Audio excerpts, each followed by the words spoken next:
បងប្អូនណាខ្លះចង់ចេះធ្វើវីដេអូ AI ដូចដែលខ្ញុំផុសនៅក្នុង page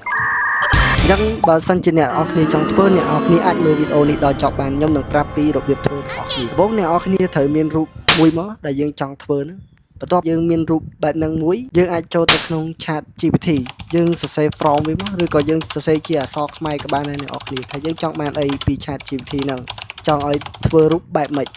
យើងសរសេរវាមកដូចក្នុងវាបន្ទាប់ពីយើងចូលទៅក្នុង Chat GPT រួចយើងចូលទៅក្នុងកម្មវិធីជ្រោមឬក៏ Safari ហ្នឹងយើងចូលទៅ website មួយដែលមានឈ្មោះថា Flow យើងចូល Flow មកយើងបន្ទាប់ពីយើងចូលទៅដល់កន្លែង Flow ហ្នឹងវាឲ្យយើង connect ជាមួយនឹង account Gmail មួយអញ្ចឹងអ្នកនរគ្នាអាច connect ទៅដើម្បីយើងធ្វើវីដេអូ AI នឹងទាំងអស់គ្នាបន្ទាប់ពីយើងចូលដល់កន្លែង Flow យើង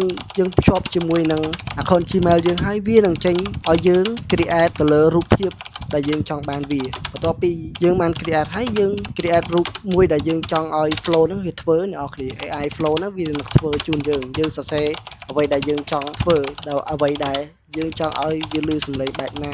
អញ្ចឹងអ្នកនរគ្នាអាចមើលបាន